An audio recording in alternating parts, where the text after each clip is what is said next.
Okay, let me get the chat up here. Get everybody in place. Everybody in their seats.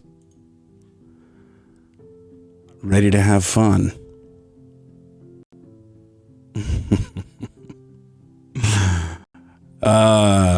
Yeah, no cigarettes tonight. I had my fair of cigarettes, my fair share of alcohol, drinks, indiscretion when it comes to vice. Lived quite a life on that front. Let me adjust a few things here.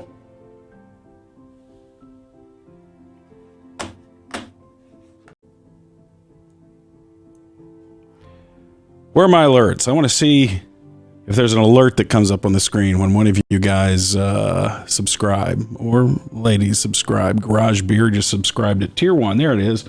I see the Gordo Red Riding Hood symbol. This is it. This is it. 30 years. You guys have been here for a long time, whether you've been here for the entire years, which is incredibly rare. A lot of day one P1s probably aren't even walking this earth anymore, a sizable number of them. But there are some of you out there who've been listening since day one. But I bet you most of you have been listening a long time. And you know what? A long time to me is defined as anything over a year and a half. That's a long time to be listening faithfully to one radio station or one radio show.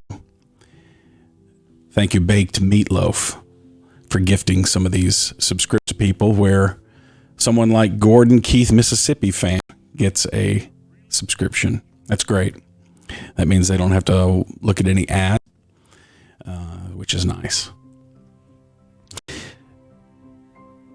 So having spent this time with us, you've probably got a good feel for the show, and you probably like it, because if you didn't like it, I guarantee it would have been checked out a long time ago. Although I'm sure, like any form of entertainment, there are people who hate listen to us, you know, who can't stand one or all of us, but probably they like a few people and don't like other people. But you listen to us, and it's a weird circumstance that I find myself in. I have to say, I have had really mixed emotions this week, and it was unexpected. I didn't think that I would be going through this roller coaster that I've been on this week. And who knows if it has legitimately to do with the 30th anniversary, or maybe this is my emotional cycle, because I do seem to have them ups and downs. But I have mixed emotions for this week, for sure. The main emotion is happy. Happy. I'm so happy that I fell into something not too long of a time after I exited my teenage years, that I fell to a station like this, that led me here. 30 years. It's crazy to think this very little moment that we're having right now, you and me together, every little thing that happened 30 years along the way has led me right here to this very moment talking to you. And you, a select few that get to participate in this moment. And how magical is that we have this technology in which people can be so far away from one another. And we probably have people who are viewing us in other states right now, maybe even in another country. That's pretty cool to me. That's something that wasn't available to us when we first started on the air 30 years ago. You had to be within listening distance of the radio to even hear us. And we had a limited signal that couldn't go very far. 1310 on your AM dial. There's probably a lot of you who have never listened to us on 1310 AM. And at one time, that was the only way that you could hear our radio station, and that signal does not cover very much. So we started with a very small group of you, but it grew, and because of passion and because it felt like you were in on the ground floor of a subculture. We even called the listeners at the time subculture. The great Mike Reiner coined that phrase and referred to the ticket subculture. That was you. That was the listeners. Even predated the term P1. So we've grown up together. It's been an odd relationship because I know a lot of you, met a lot of you, exchanged emails, exchanged stories, exchanged hugs at events, know you by name. But there's a lot of you who've never been to an event, a lot of you who've never called in, but have listened. And I don't want you to think that you are not thought of or glossed over, because I do know that there's a lot of people who listen who've never reached out in any way to us.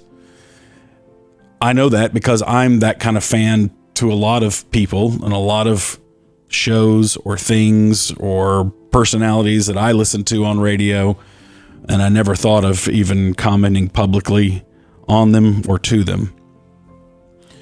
So I see you. I know you're there.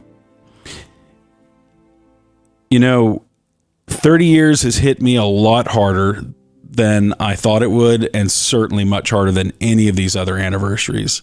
Any of the other ones, it was just like, you guys know me. I walk in, sat down, didn't even know it was our anniversary until Georgia Craig mentions it on the air. I just don't think about it. I don't think in terms of dates, and I'm very seat of my pants and then barely know what pants I'm wearing.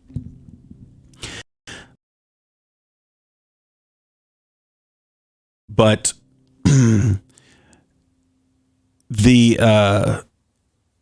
sorry, I look over and I see the chat, and my ADD wants to chase everything that I see over there. But yeah, so the mixed emotions. Happy. But there's been this weird part of me that's been a little bit sad this week. And I've been trying to pin that down. I've been trying to think of it and go through my mind, and what exactly is this sense of sadness? Is this certain grieving that I feel? Because I feel elation. I mean, I feel so happy, and I feel such incredible gratitude for this. I mean, it's insane. I don't even allow myself to think about it too terribly much because it makes me nervous that it's all going to just go away. But I got to be at a place for a long time with a great group of guys, particularly George and Craig, who I work with every single day in the same room. And I've come up with this. I think the thing that I feel a little bit sad about, and the thing that I'm grieving a little bit, and maybe some of you have felt too when you realize it's been 30 years, is 30 years is a monumental accomplishment that we all made it this long, that we all are here to enjoy this day. There's a lot of people that you know and that I know whose lives were cut shorter than that. Their portion of time on this earth didn't make it to this day. And in many cases, those people were my same age, your same age. So we're fortunate to be here. We're fortunate to be here celebrating this. And this is a celebration. Believe it or not, as maudlin as I sound right now. But I do think, it's been 30 years. And I think that I feel this way because I realize how much of my life is gone. It wasn't wasted.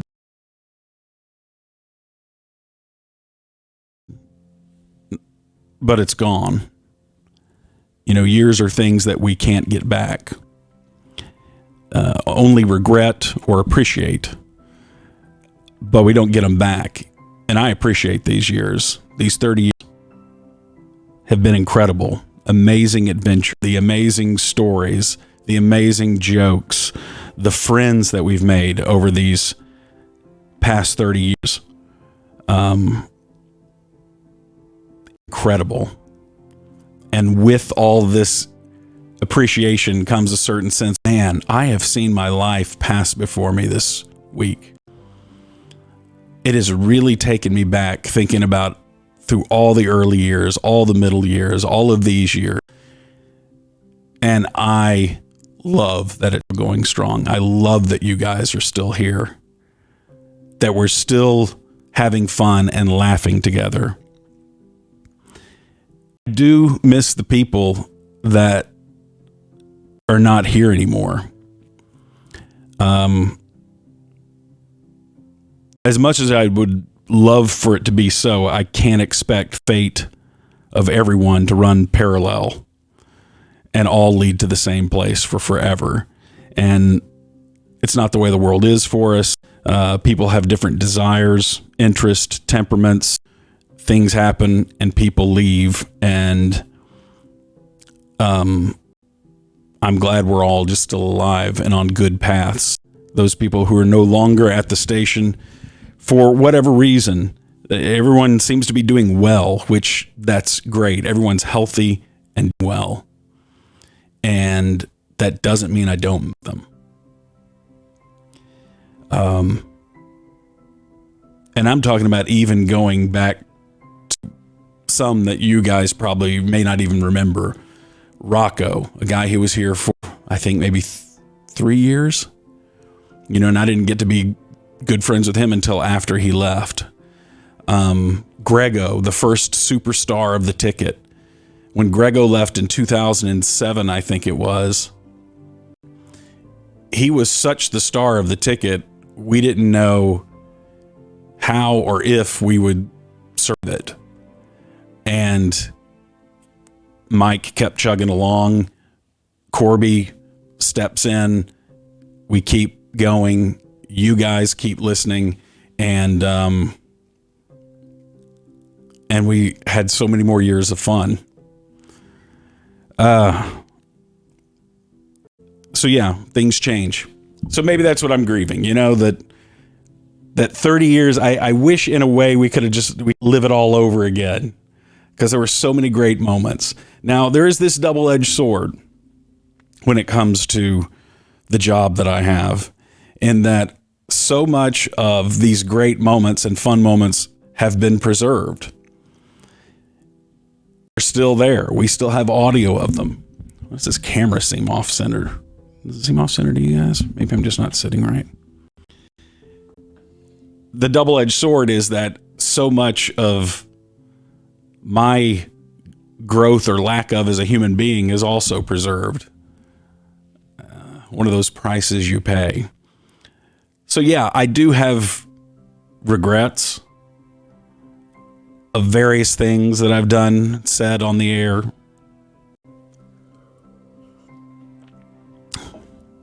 Some people think I haven't changed a bit. That's fine too. Whatever you think, I'm not here to disagree with it. But somebody asked, what am I drinking? Here I go. I'm ADDing out. But I should be interacting with you guys. I don't want this to just be a monologue. It's a conversation, right? We talk to each other. I'm drinking grapefruit Polar. Pamplemousse Polar Express.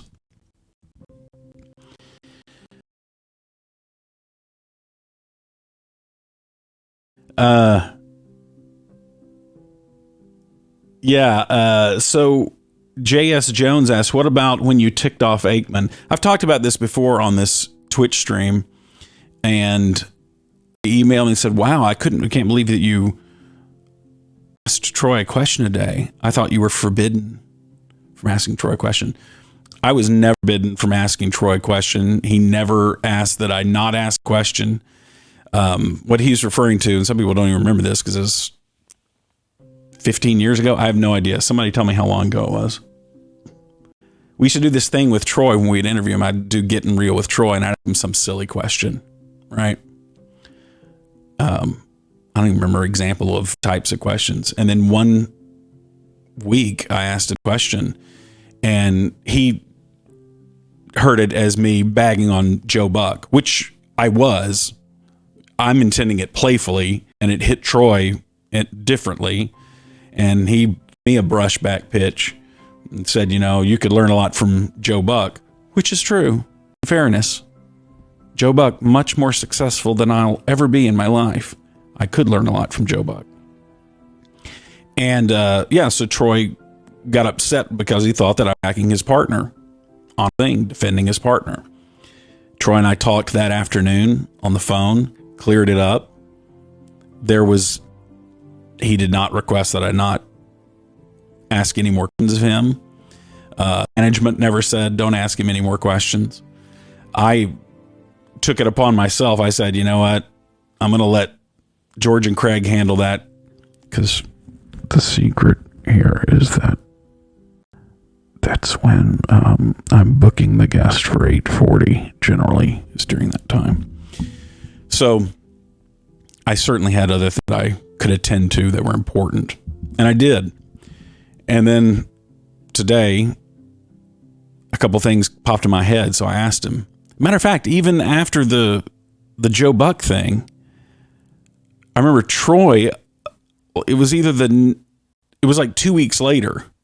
I hadn't asked a question for like 2 weeks, and he told Fernando, he said, hey, why didn't Gordon ask me a question? Make sure, tell him, ask me a question. And I think that I did work in a few more questions. Anyway, so just to clarify that, I don't know if that provides any clarification or if anybody is even interested in that story, but Troy and users are A-okay. Someone says, ask him about CTE next week. I thought we did today. Like, that's what today was about. He was talking about, because I think one of the most important issues going in the NFL is the physical health of those players.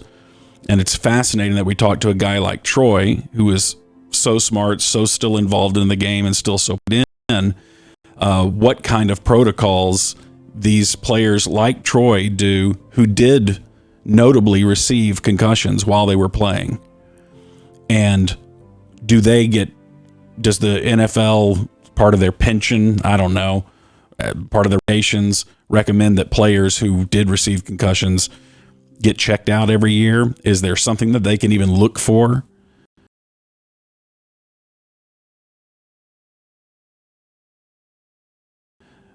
Or preventative wise to prevent the progression if someone does develop CT? I don't know. That's why I was asking him that. Just because it popped in my head and I was curious.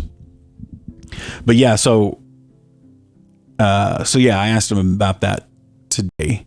So if I think of something else next week, I can ask. Anyway, I'm being all serious. I think you guys are joking around. I'll read the room. We can get to joking around now.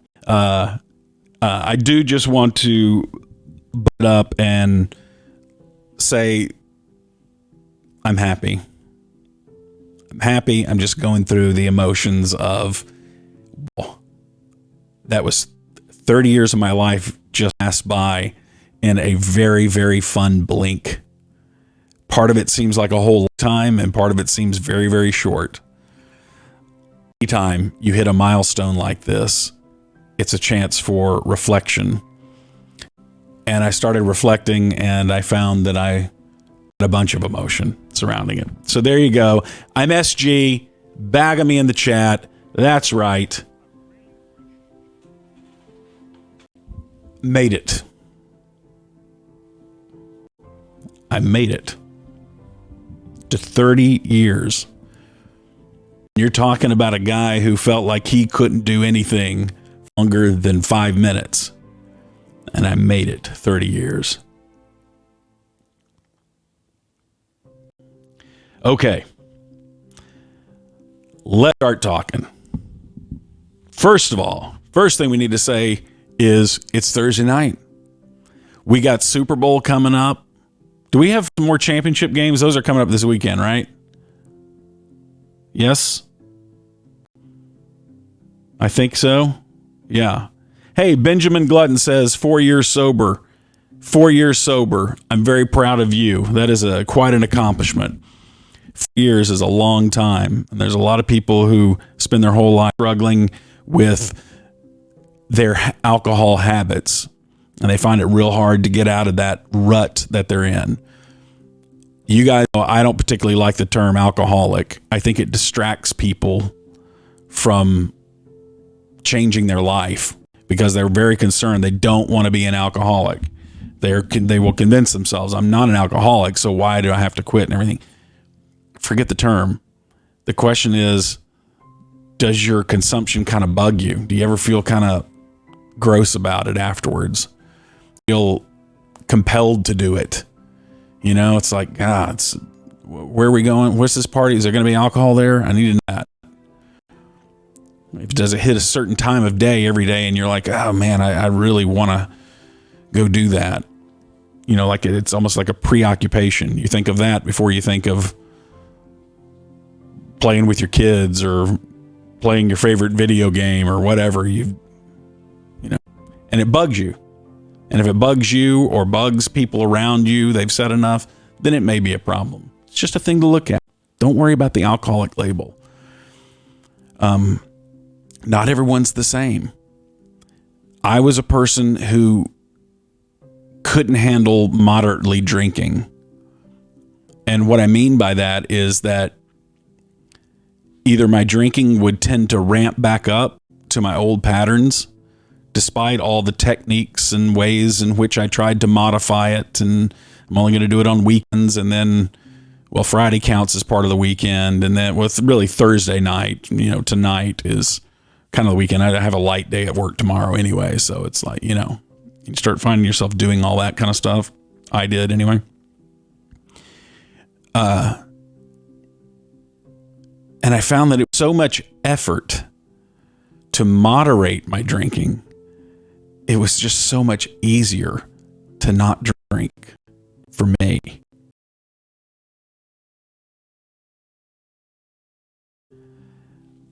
Other people are different. It's no one size fits all. There's a reason why they make shoes in different sizes. You're your own person. P1 Dick asks, when did I quit for good? That's a great question. I actually never... This is something that drives other sober people, I think, a little bit crazy because their sobriety works a certain way and mine, I guess, works a different way. I never even really quit for good. I just say I'm not drinking right now. And that's the solution that works for me. Like if I thought, I'm never going to drink the rest of my life, I'd be like, wow, how can I make that claim?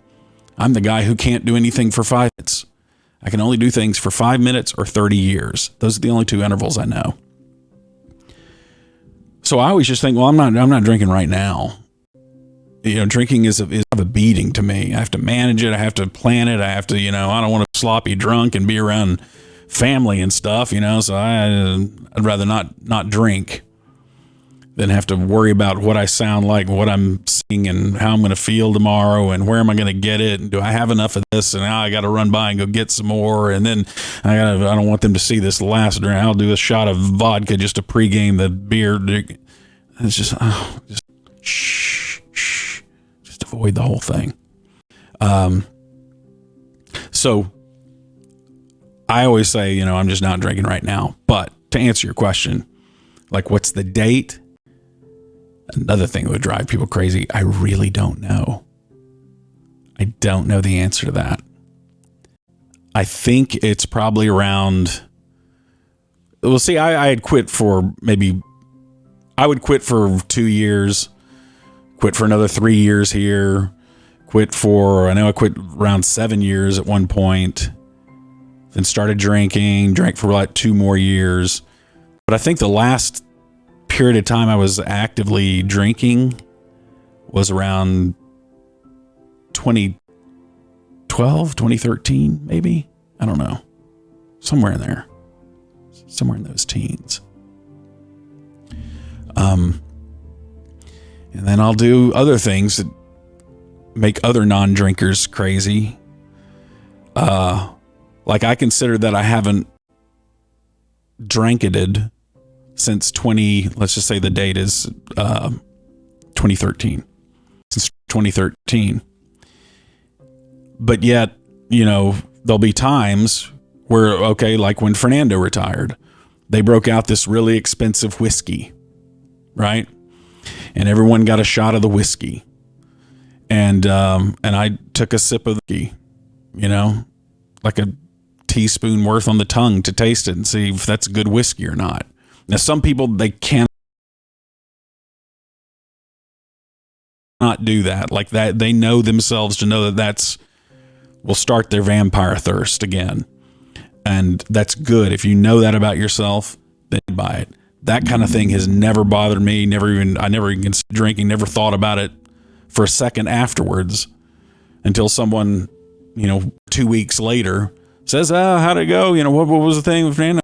Mention that story and say that, and that's the first time I remember it.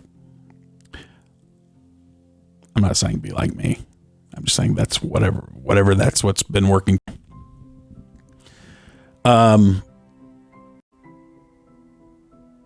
Andrew Ruiz, I think, says the book The Easy Way. Are y'all talking about a book about...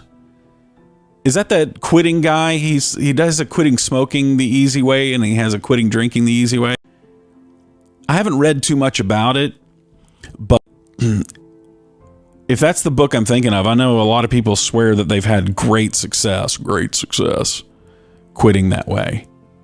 I don't know which method that guy uses, whether he uses kind of the otherizing method of think of every time that, don't think of it as you want to drink. Kind of consider it, there's an alcohol monster inside of you that's always trying to trick you into drinking. And you make this thing an other presence where you're not battling your desires, you're battling against this other thing's desires. Anyway. But that's, I haven't read that book, so I don't know.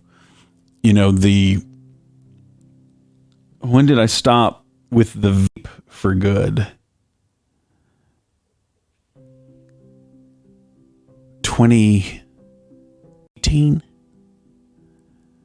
I vaped hard for like 2.5 years. And I've said it on here before. The hardest thing I've ever quit was vaping. Much harder than smoking, much harder than drinking, was vaping. Vaping's the worst. And that for me it was, because it was constant. You could do it all day. You could do it indoors. You always had it in your pocket. You pull it out and tug on it like every 30 seconds for all your waking time. That's got to be horrible for you, right? At least cigarettes, there's a period of time between them. With vaping, it was just vaping all day. Yeah, someone mentioned, and I do want to mention this book, Blackout by Sarah Hepola, is a fantastic book. About quitting drinking. A lot of people relate to that, and you guys have probably heard her interviewed. That is a great book, a fantastic book. Also, Carolyn Knapp's Drinking. I've read it. What else I've read about drinking? Of course, the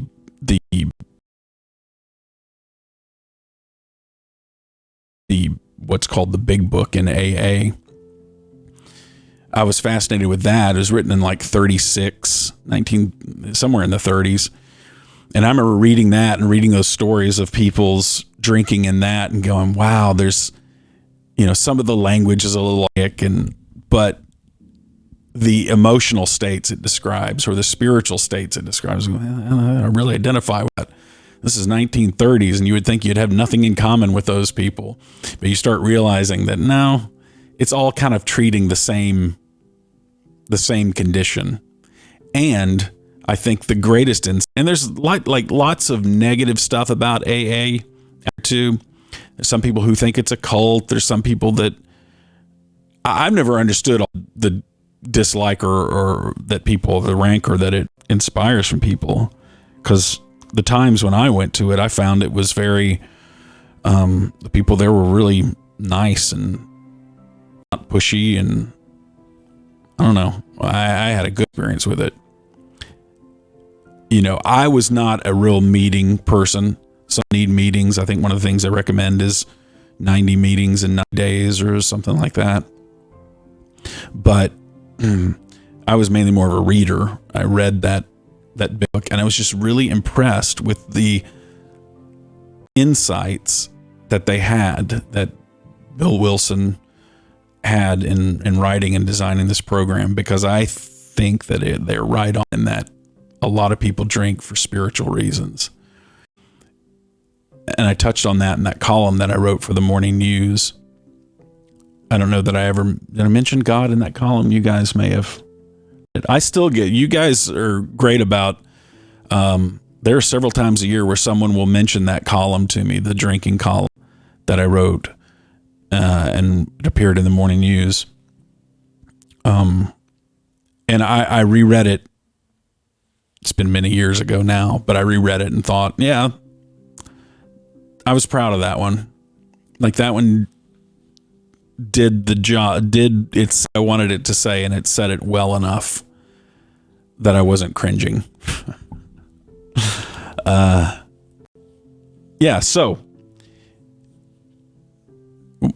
one of the sayings in AA, I think it's from AA, is that we all have this God-shaped hole in us. And that, when I heard that, I was like, that is so true. Meanwhile, by the way, if you're an atheist and what I just said triggers you and you're like, oh, don't think of it as you can be an atheist and this can still make sense as a concept. We have a need to have, we all have this God-shaped hole within us, and we all try to fill it in different ways. And people who do believe in God try to fill it in ways that are other than God, which basically think of it as your spiritual side. We have this spiritual lacking that needs to be treated in some way. And many of us will fill it with vice, drinking, endless pursuit of pleasure, sex, materialism, competitiveness against our fellow man. We're always trying to prove our worth. We're always trying to be reunited with the Garden of Eden, with the womb, with God, and we want to feel whole and complete again. And that 2-beer buzz feels like you're getting there. That's the problem with drinking. You'll have it may be 1 tall glass of wine for you. It may be 3 beers for you. But there is that point where you feel like, oh, this is how life is supposed to feel. Not the sloppy, drunk, fall down, and not the low-level anxiety of all the stuff that you have to do and the weight of the world. It's that 2-drink buzz that makes you feel like, oh, I can handle life. This is how I feel good. Now I feel whole again. And the problem is it's a retreating target. It gets harder and harder to hit that spot and stay in that spot. Because if you feel great in that spot, well, why not have some more greatness poured down your throat? And then the greatness goes away.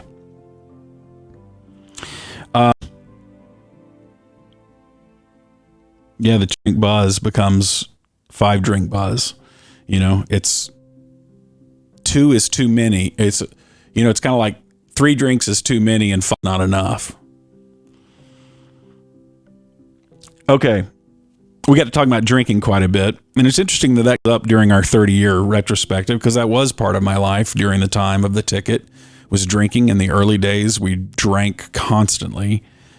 All the guys at the ticket, we were all young men going out and partying every single night, working hungover. Everything was a party.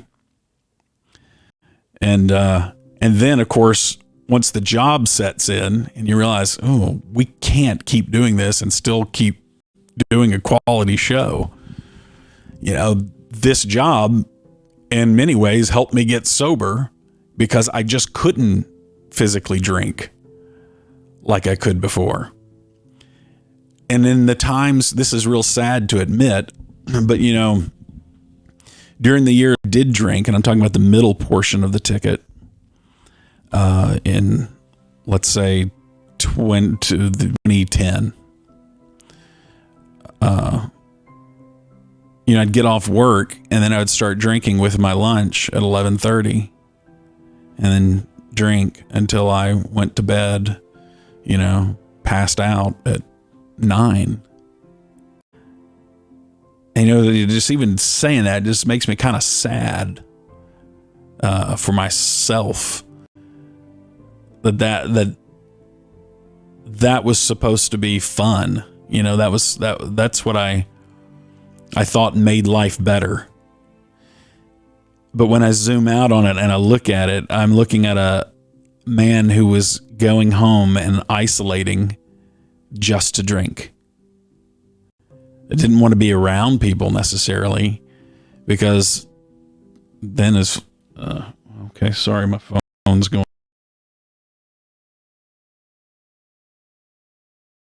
off here.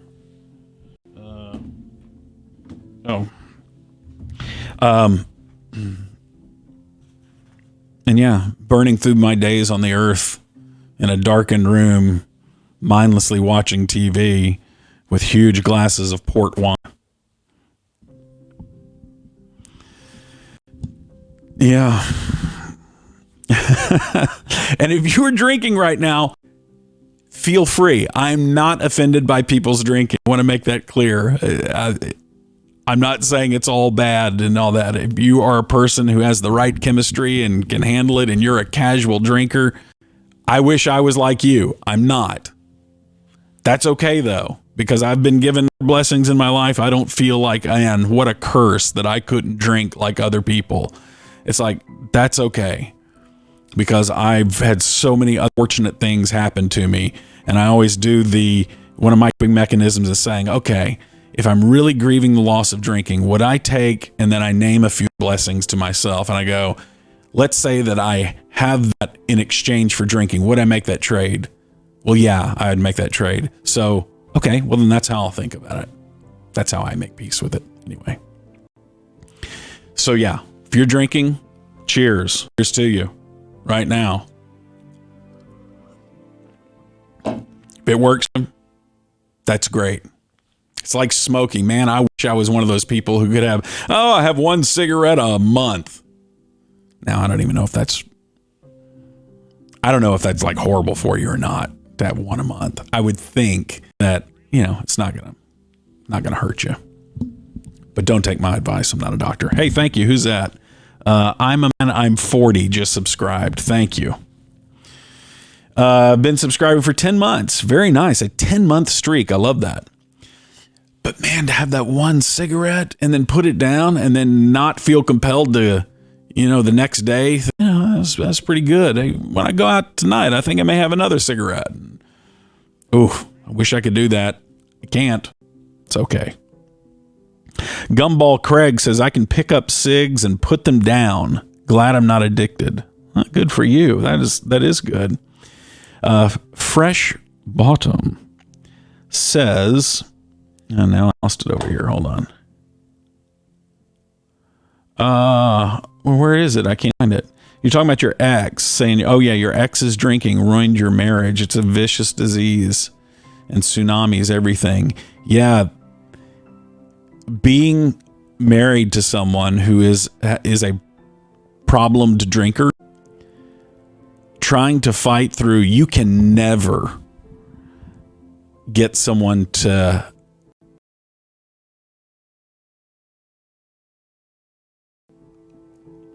how would I word this? See, I'm not articulate on this matter. You know, the people who we've mentioned who've written books, that's who you listen to on these matters.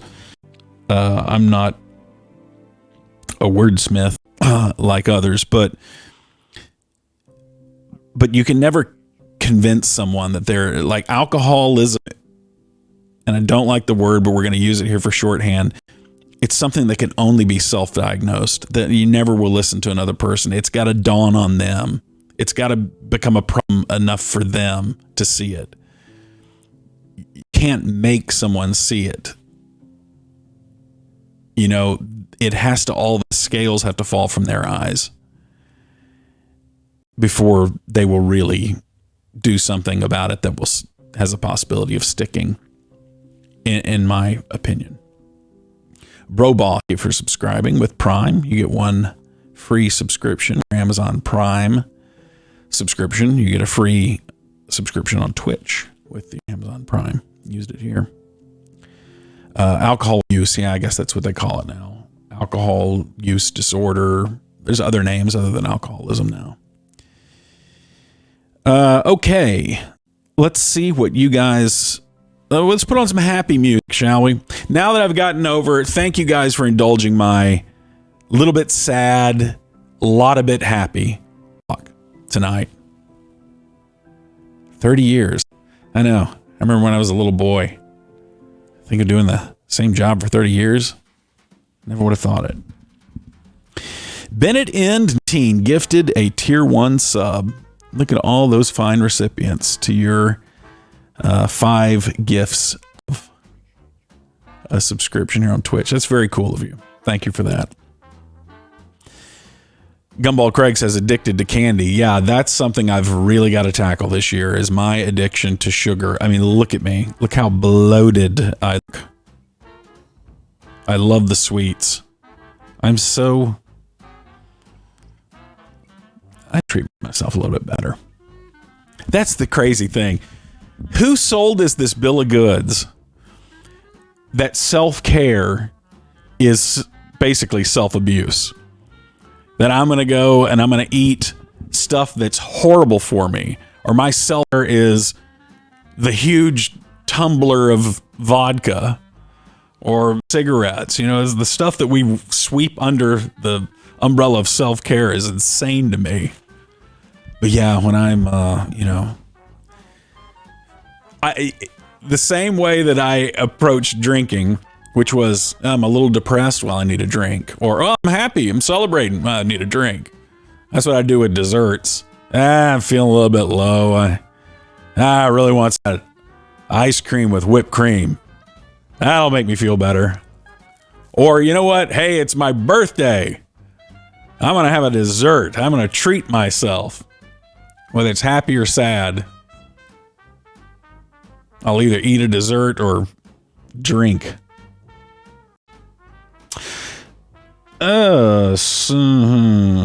Coffee and sweets. I've never tried to quit caffeine. I listened to, I don't know whether there's an NPR deal or something, about some dude who quit caffeine and was shocked at how much it affected him.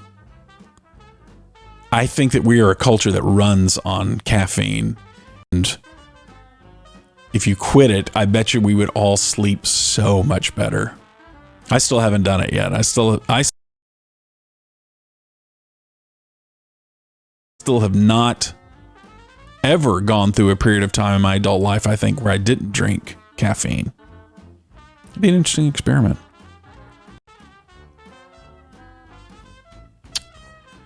I'm going to start calling you Russell Keith, Russell Crowe's stepbrother. Am I big? The gladiator himself looks like he's enjoying his life. But, yeah.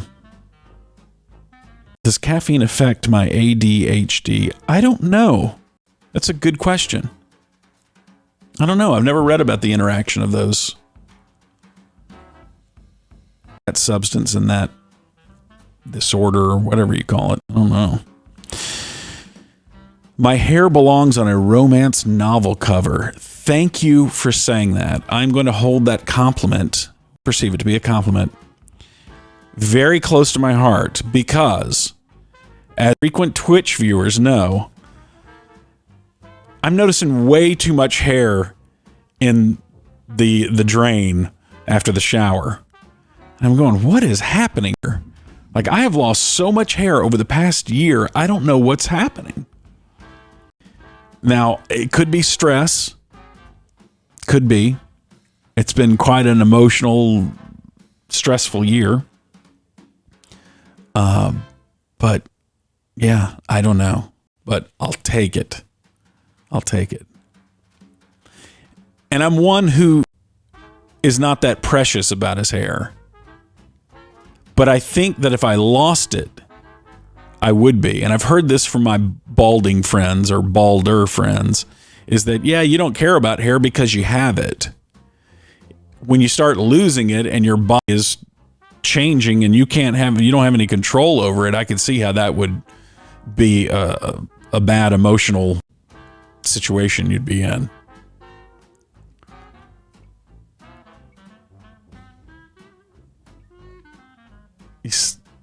I don't know what that means.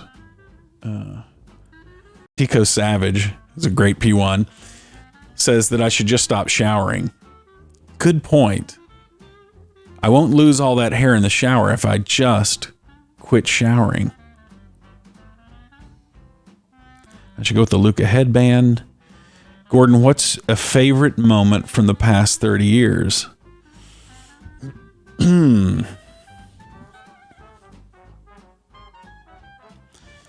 Okay. So we're going to get into a little bit more psychology here. Unfortunately. When I look back on things that I'm proud of that I did, there is, and some of this I'm sure I've mentioned before,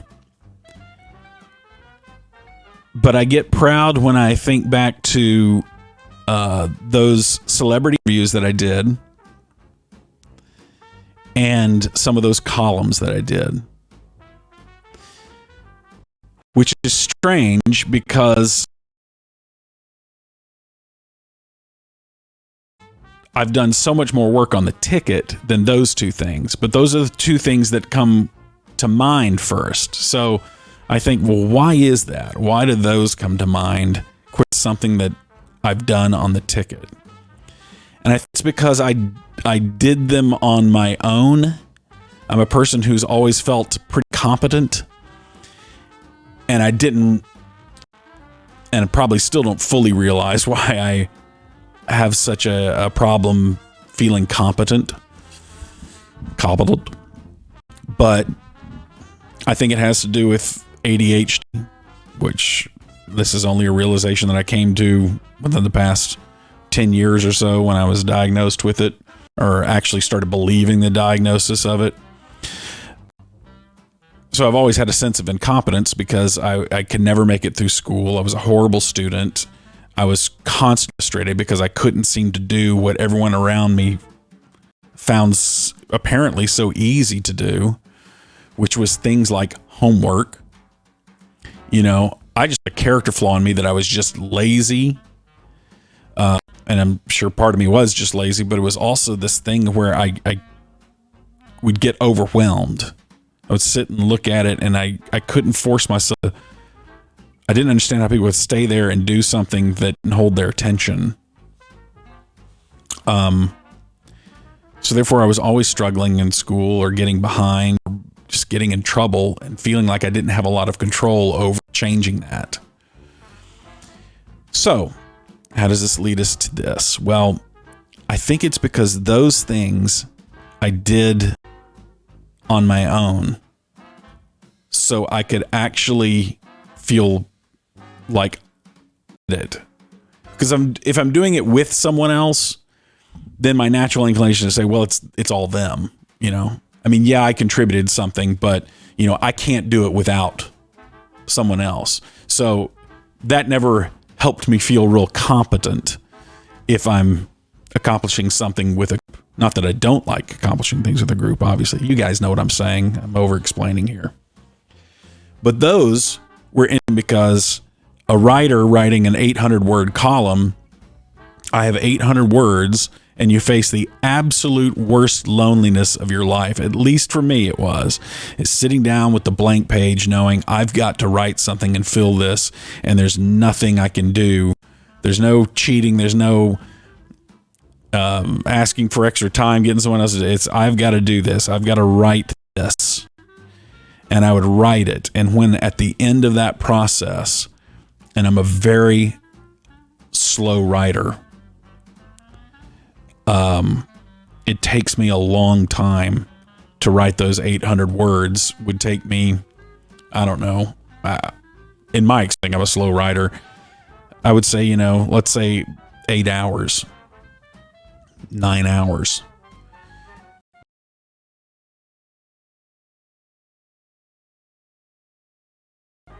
Because I would make sure every word was the exact right one. And then there would be some places where this sentence has one syllable too many, but I don't know which word I should replace. It's just the rhythm was off in my ear because I needed the rhythm to be a certain way, and it needs to, the emotional point of the sentence need to fall, all this kind of stuff. It's a bunch of stuff in my head that makes a difference. But to accomplish that at the end of it, I would feel proud of myself for like the first time in my adult life. The celebrity interviews, same way, because I faced such a tall task going into it of I've got to sit down across from a celebrity, doesn't know me.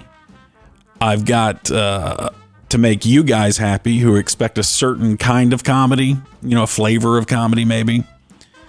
I've got to also not tick off the celebrity. I've also got to not tick off the publicist, who you have to remember they're there to promote this movie. So they don't want a bunch of this extra shenanigans and everything. They want you to just sit there and talk boring stuff about the movie the whole time for the 4 minutes that you get to sit down with someone. So part of me, it's the worst feeling in the world. You guys have probably had something in your life that's similar to this, of just feeling like knowing that this is coming up, you're about to have to go do something and there's no escape route. You've got to walk a high wire. And that's the way I felt before those celebrity interviews. I've got to go in here to someone who doesn't know me. I've got to win them over. I have to accomplish my objective for you guys. I have to accomplish my objective in establishing quick rapport with this celebrity where they'll go along with more stuff that I want to ask and lead them on this journey. And I got to keep that publicist not offended.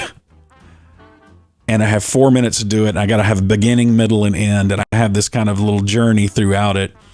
And can I be quick enough on my feet to solve this puzzle in real time as they throw out an answer to me? I've got to come up with something else. I've got to ask this. Then what if they shoot this down? What do I do then? I've got to. So it was fun. It was taxing, but it was really fun. And there are, I don't know, maybe 3 or 4 of those things that I can look at and say, wow, I did something. Look at that. I did that. And I was by myself. And there were no camera tricks. I wasn't relying on a funny visual of a hedgehog coming in and hitting me over the head with a polo mallet. It was just 2 people talking. How do you make that compelling? Anyway, I'm over talking it.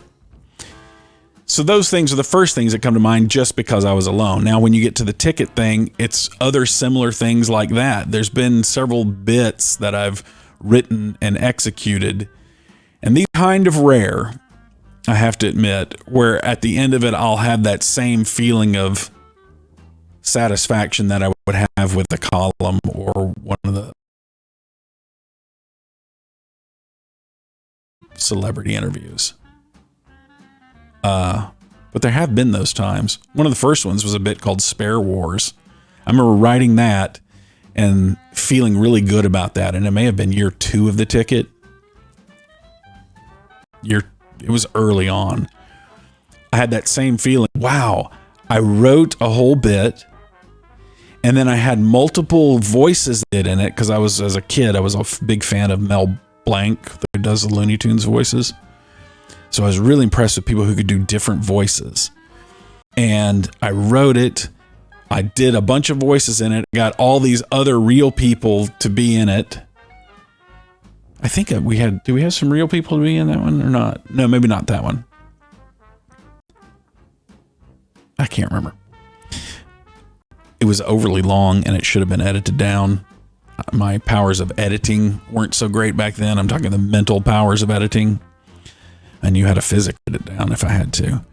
But at the end of it, it was like this bit. I got to play it on the air. Hardline laughed. Mike and Grego laughed at it, and it was funny.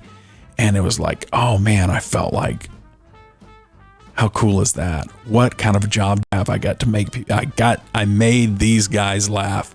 That was so huge in the early days. If I could make George and Craig laugh, or make Mike Reiner and Greg Williams laugh, I felt like I was on top of the world, because I felt a kid around them. You know, they were older than I was. Spare Wars. There's some people that actually remember Spare Wars. How funny is that? Yeah. And it was not all these local media people, and it was a takeoff on Star Wars, obviously. But am I friends with Joey Greco? That's the guy from Cheaters, right? Was the original, or not the original host of Cheaters, but the host of Cheaters, the one that was most known. He was on my old TV show. We did a Cheaters type sketch, and he was on it. So I know, to answer your question, I'm not friends with him, but he did that bit with me, and he was great, and I think it was funny. But yeah, somebody says, bring back my Joey. Maybe we should bring back somebody's Joey. You know what? This leads us into book recommendations. It's not the end. We're not doing the end here. I'm just going to lead into this because I've a few things other than books here in my stack. Matter of fact, I'll wait on books because I got these other pieces of media.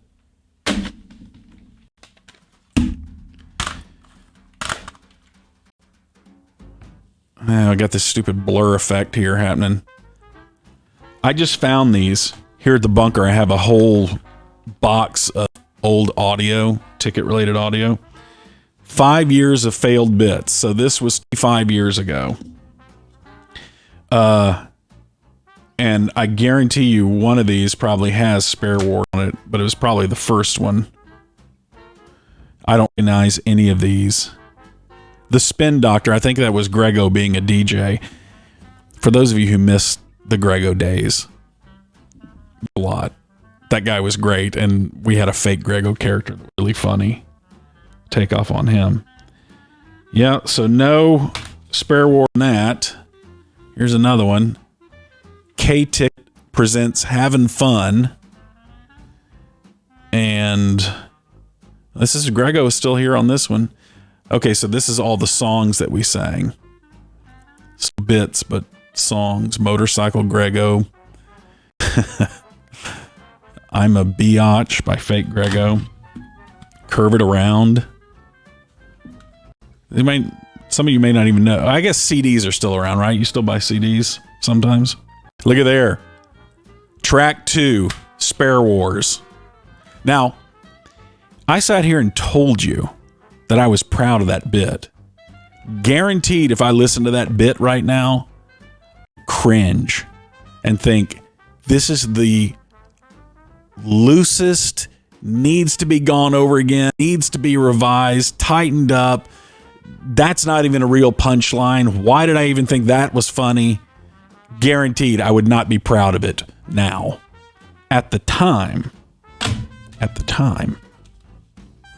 Then I got stuff like this. I don't even know who gave me this. It says Ticket Compound? Ticket Compound. So that's probably like the first Ticket Compound audio of that. I have tons of that stuff. Someday I'll put it all together, put it all online. You guys can go through it.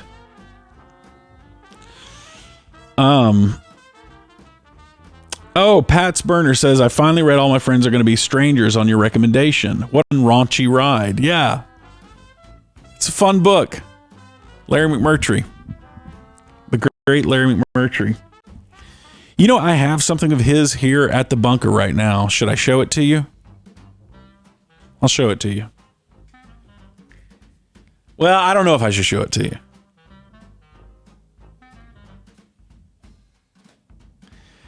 This is why I'm to show it to you, okay? Because I pay too much for this stuff.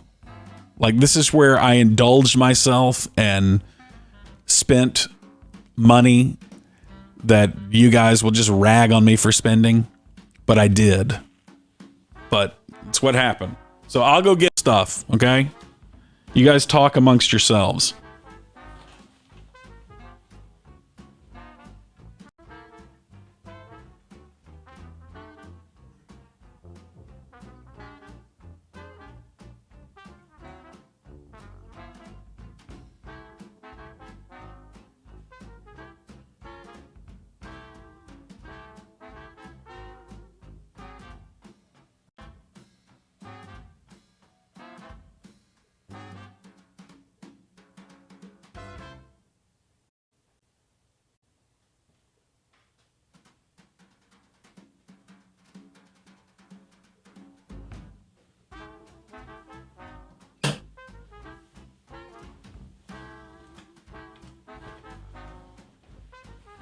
Oh. Okay. So, Larry McMurtry passes away. God rest his soul. Greatest Texas rider of all time. They have an estate sale. James McMurtry, his son, has a big estate sale and sells off, I would say, probably most of Larry's stuff. I get the feeling like James and Larry are not very sentimental people. And so sells off his stuff. So you're having to pick through things and decide what would mean something to you to buy out of his estate. Now, I'm torn on this idea anyway, because as a person who's battled stuff his whole life and has held on to way too much stuff and has too much stuff and then feels crowded by the stuff and feels like I don't possess things, they possess me and all that. I'm like, why am I buying somebody else's memories? I don't know. But I did. So you're trying to find stuff that's somewhat affordable in this. These, and something that has kind of a story behind them. I just heard something. What was that? I heard a sound, but nobody subscribed. I don't know what that was. Maybe it's a little tortoise scratching around back there. Larry loved women, and he had interesting relationships with women. He would have these very deep, long-term friendships with women. He only married twice in his life. He was married early, and it was his wife, Jo, that they had the son, James, with, the great singer-songwriter James McMurtry. And Jo McMurtry, his wife, she was a English professor, and I'm sure she's a brilliant woman. I don't know much about her, but they divorced. Larry kind of raised James, which is a little unusual, living with your dad. But Larry had romances with Sybil Shepherd. Who else? Diane Keaton. And it's hard to tell how long they were romantic versus how long their friendship was. The friendship was certainly much longer because he remained friends with these women his whole life. And he was just very close with women. He felt very close with women and had long-term relationships. His favorite woman was someone I don't believe he was ever friends with, or I don't know, as far as I know, he never met her. I'm not even sure when she died. But he loved Greta Garbo. And when you went to Larry's house, above his mantle was not a portrait of himself or a famous painting of a cowboy or James, his son, or Curtis, his grandson. Above his mantle, he had two pictures.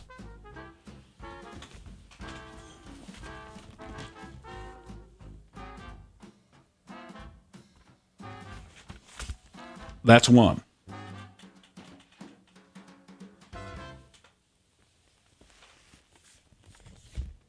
And and this one. So that's the actress, the famous actress Greta Garbo. And the fact that this was, of all the women that Larry loved and had and felt close to, this is the one he chose to put above his mantle. These were the pictures that he looked at in the highest place of honor in a house, right? What do you put above your mantle? That's the big one. And that just fascinated me, why he chose these and why those were up there. And so I got those. Greta Garbo, who is also an interesting character of someone who was very, very famous and very, very private and very withdrawn and did not want to be. She wanted to be left alone. I think that was one of her famous quotes. Leave me alone. So in the leave me alone of Larry's house, where he retreated to when he could live anywhere in the world, but yet he chooses to go back and live in Archer City and put the pictures of the woman most famously who wanted to be left alone above his mantelpiece, the beautiful Greta Garbo. So I have those. Okay. The other thing that I bought from Larry. Any of you guys know, you ever heard of the movie Terms of Endearment? Anybody? This was a long time ago. Yes. Okay. So some of you have heard of Terms of Endearment. It was a movie. I think that I don't even know if I saw it. That's the one with Deborah Winger, I believe, right? Yeah, Deborah Winger. Anyway, it's based on a book, Terms of Endearment, that was written by Larry McMurtry. So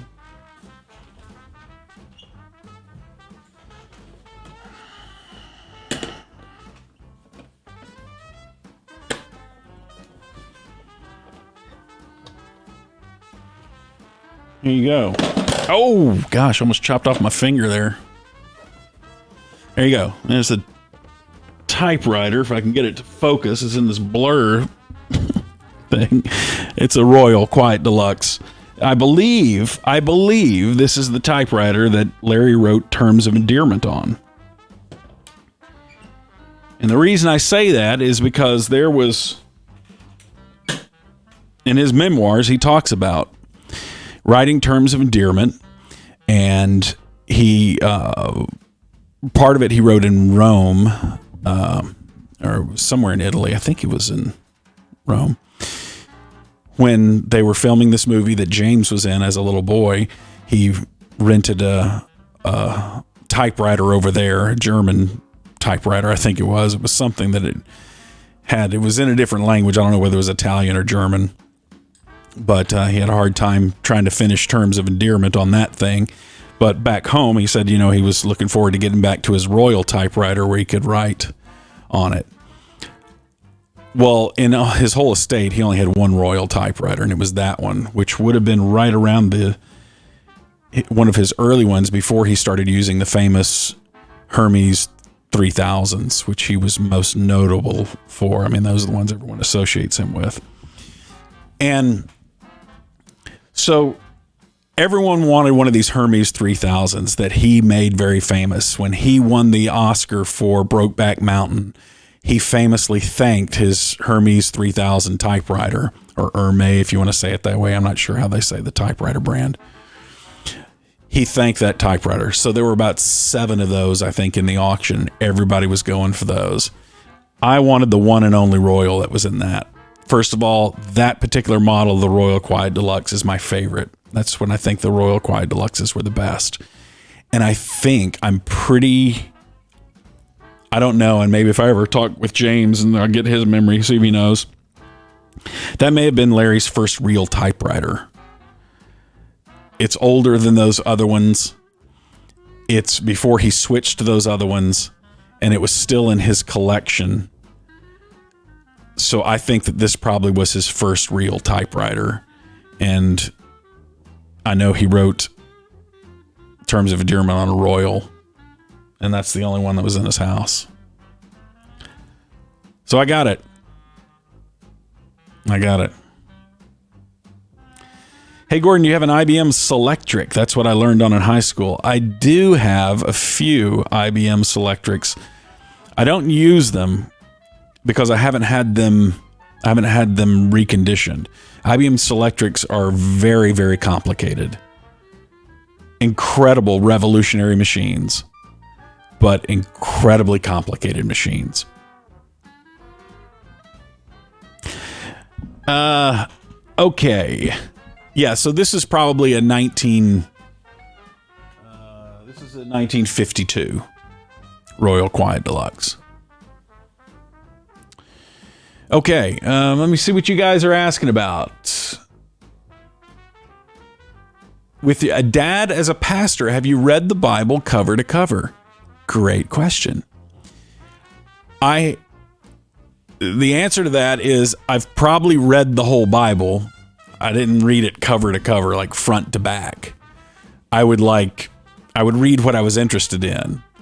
And, you know, I'd be like, I've never really read that book, so I'll read that book of the Bible. So I would go through and I'd read that one. So I've piecemealed it to where I've probably read the whole thing, but I didn't go front to back. Do I have any Vince McMahon artifacts? Oh, what a disturbing story. I hope you guys have... Actually, I kind of hope you guys have not kept track of the whole Vince McMahon story. Unfortunately, it came up during today's rant reunion. Did Jimmy Carter really pass? See, you say that one, and I don't know if you're kidding. Hold on. You won. I'm going to go check it out. It's very believable.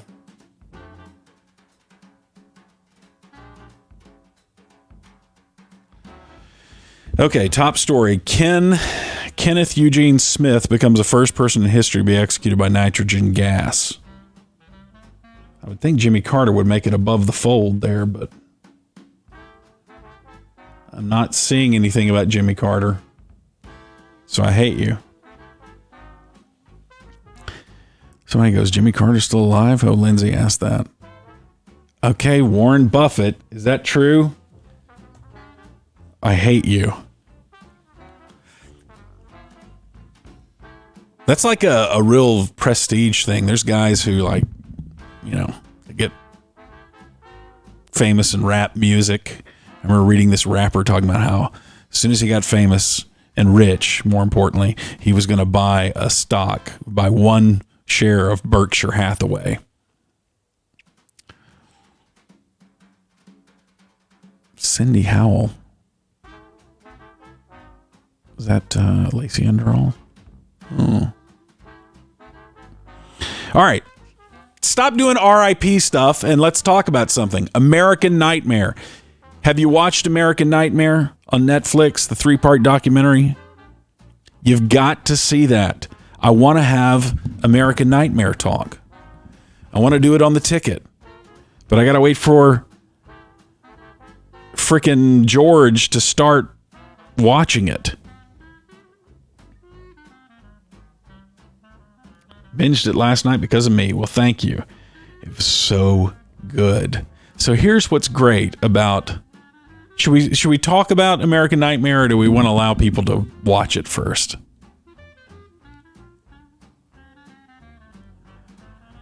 So a lot of people have seen it.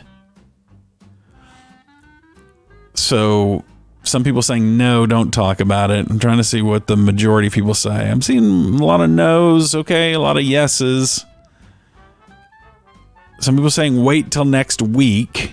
Okay. Boy, it's a tough one. Somebody saying no spoilers. Hey, you can't really talk about it without the spoilers. All right. Here's what I'm going to do. I'm going to wait. We will talk about this next week on the Musers. But I will say this about it. Okay? The reason that documentary was so good to me is because it provided such a moment of introspection for me, in that the directors play you like a fiddle. I guarantee you, when you're watching it, you are having the emotion they want you to have at that time. You're going to watch that first episode and you're going to think one way about the story. Then you watch the second one, you feel a different way. Then by the time you watch the third one, you will probably be feeling... Personally, I think if you're like me, you'll be feeling like, you know what? We are all sorry people. Because I remember the news cycle of that. And I know how we all jump to conclusions. And I think that most people will realize that they are probably part of a mob at some point in their life. And mobs generally are pretty dang sorry. Anyway, you'll also be mad at several people in that documentary. Okay. I don't want to talk about the half-cat story. It's too depressing. Hey, Zaw Howard mentions the Gordo estate sale. If I do a big estate sale, will you guys come to it and buy my stuff? I would love that. I'd love my stuff to go to somebody who wants it or can use it and everything. And I just want to get rid of everything. I mean, there are very few things that I want to keep and hang on to. And you guys could really help me out by buying some stuff at a very good price. Corey Kelly says he wants to buy my drain hair. You know what? I actually have a collection of it. Because there for a while, I would make sure I picked up this. I know it sounds gross, right? But it's all shampooed hair. That's a good news, right? It's clean. I'd pick it up and I'd put it in this Ziploc bag because I wanted to see when it stopped falling out how much was in that bag. And then I basically filled up a Ziploc about this big. You know, it's not like compacted in there or anything, but there was enough in there, and I was like, man, that's a lot of hair. I'm not going to keep saving it anymore. I'll just keep letting it fall out and go down the drain. Can you buy the turtle? No, I can't. Matter of fact, I've been wanting to get rid of the bunker, and I can't bring myself to get rid of the bunker because the tortoise stays here. So it's like, well, I gotta keep leasing the Muser's COVID bunker.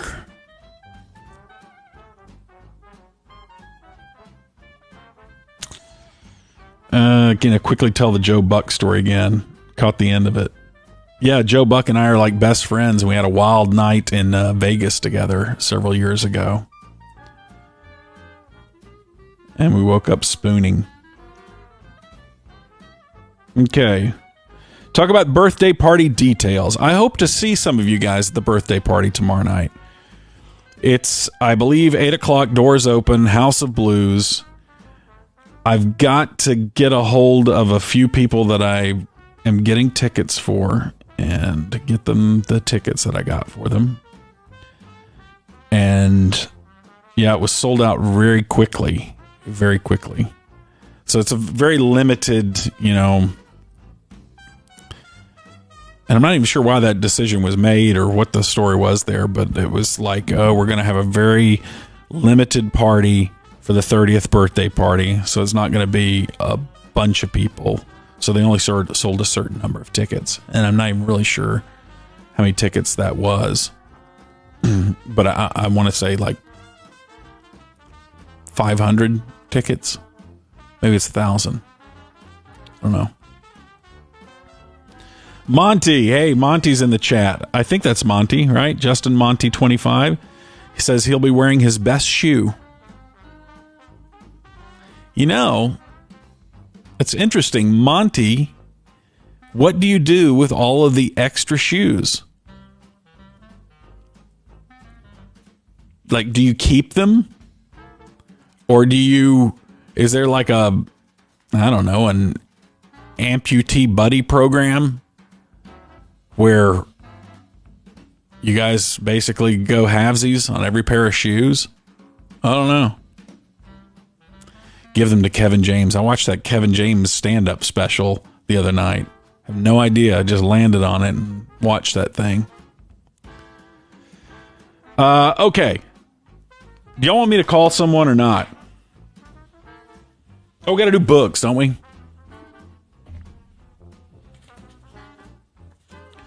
Books.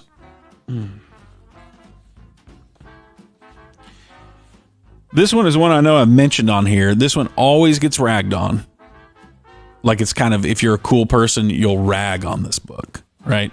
Because a lot of people were inspired by this book, and it encouraged them to live life more fully and to get into a life of artistic creation and fast living. So enough people liked it that enough people had to hate it, because that's what we do, right? That's what we do. On the Road, Jack Kerouac. This is my actual first copy of that. Read it, and Kerouac was a really interesting writer. That beat form of writing that I guess Neil Cassidy kind of came up with in a letter to Jack Kerouac, and he was so taken with it that he borrowed that style of writing, and now it's known as Kerouac style of writing. But it's worth the read, I think. Plus, it's a seminal American novel, right? You should be familiar with those things, even if you hate it. Stephen King on writing. Even if you're not interested in becoming a writer or anything, it's an interesting read to hear about his origin story and his thinking.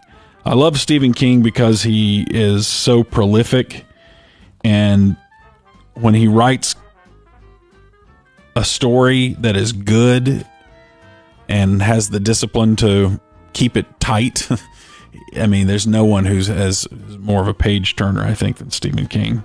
But I really enjoyed this. I remember laying in a really modest hotel room off the Rambles in Barcelona, reading this. Matter of fact, I think I bought it over there.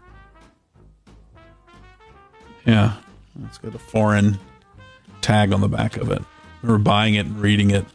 And I always loved traveling Europe when I'd be by myself and I'd be traveling, and you're traveling really hard, and that feeling of when you could you'd finally get to a destination, check into some beaten down place that you had found, but in a cool area of town, and you'd take that shower, get clean, get all the dust off your feet and out of your hair and eyes, and then lay on those cool sheets with the windows open, just in your underwear, lay back and read and just listen to the sounds of this city, just hearing all that life going on out there, feeling part of the world. It was great.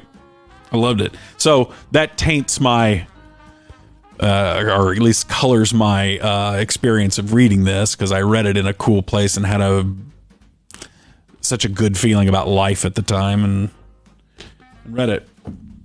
But it's a good book. It's another classic, Joan Didion, Year of Magical Thinking, about grief.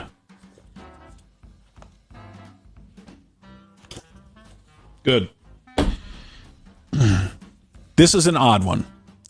Saw it on the shelf and go, you know what? This is an odd recommendation, but I really liked it. Now, I'm kind of unprepared to fully recommend this because I should have pulled out some examples of what this is. It's called Dear Old Love. And it's anonymous notes to former crushes, sweethearts, husbands, wives, and the ones that got away. And they'll just be like one sentence.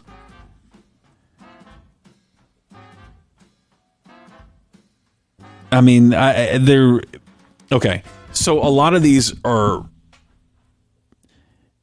it's like a whole story compacted into a sentence. And I don't know why. There's some of them that just moved me. Like here's someone that wrote, I think of you whenever I hear our song playing in a store. I especially think of how you hated all of my music and how I never even told you it was our song. I don't know why, stuff like that.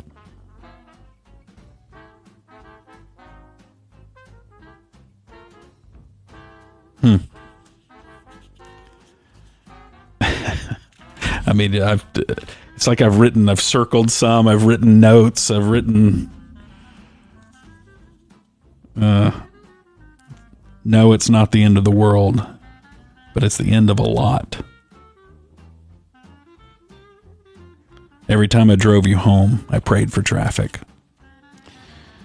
I don't know. There's something in the longing. And some of these were like,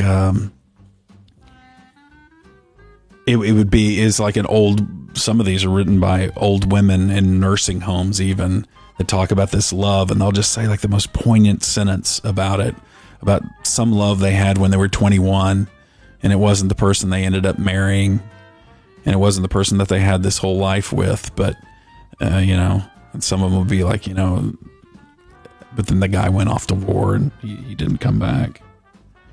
I don't know.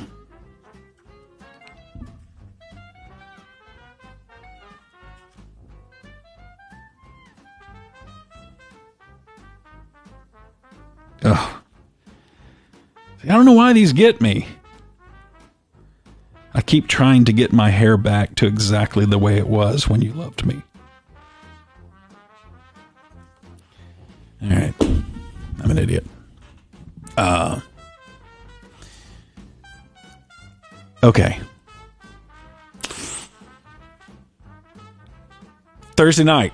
Thank you guys for being here. 30th. I know I was a bit all over the map tonight. We didn't get to joke around as much as I wanted us to. I was a little indecisive on getting into American Nightmare, so I still owe you that conversation. I love you guys. Don't read about the Vince McMahon case, please. Just don't. Bird Set Free. I'm going to think about what you just asked me right there. Do I have any book recommendations by women writers? Yes, I do. But I want to compile my list for you. You know, it's really strange. When I was writing a lot, I noticed that there was a lot of women who commented about the column. And I don't know whether women are more into writing words, communication. We certainly know that women are better communicators in general than men. But the love of language, to me, well-written stuff is a very sensuous thing. And maybe women are more sensuous than men. I don't know. Or maybe just women felt more comfortable expressing that some piece of writing moved them, or that, I don't know. But it did seem like something with women in writing. So obviously there are some incredible women writers who will have absolutely blown my underwear out the window in Barcelona. Sounded great, didn't it? Anyway, thank you. Anne Lamott's Bird by Bird. Yes, as a matter of fact, I have it back there in a whole stack of books. Yes, I've read Anne Lamott's Bird by Bird. Very good. Liked it quite a bit. Slammed deliciously. Oh, I Think You Should Leave is a great show. Very uncomfortable show, but got a lot of great stuff. Anyway, thank you guys for being here. I love you. I'm proud of you. I would be remiss. I would be regretful. I'll say it that way. If I didn't mention that I think that the part of the emotional thing about the 30 years is the fact that my parents aren't here. And I made it to this day, and I really wish that they were here to witness this time and witness this joyous celebration of this radio station that kept their son employed for all of these years. My parents were very supportive of my work on the ticket, even when they shouldn't have been, which just makes me insane to think about how my mom and dad could listen to the stuff that I did on the air and still be proud of me. And they never said a negative word about it. And and I was so thankful for that. I was so thankful that my parents, they did not pass from this earth with me thinking that they weren't proud of me. And I think that's very valuable to a child, is to have a feeling that your parents were proud of you, that they did a good job, and that you appreciate the job that they did anyway. So I'm thinking of them especially this week. So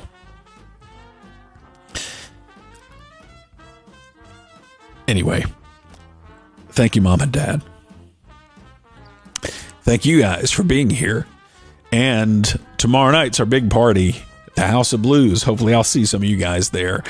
I appreciate it. I love you. And I say this for the reason that you just heard me expounding on. I love you and I'm proud of you, because everybody should hear that in their life. And there's a lot of people who don't hear that from someone. And so even though I don't know you and I can't make it as impactful as it would be if I knew you and I could specifically say what I'm proud of you for, but I at least want you to hear those words. I love you and I'm proud of you. Thanks for being here. Now, let's see what crazy still shot we end up on and how much of my baldness is showing.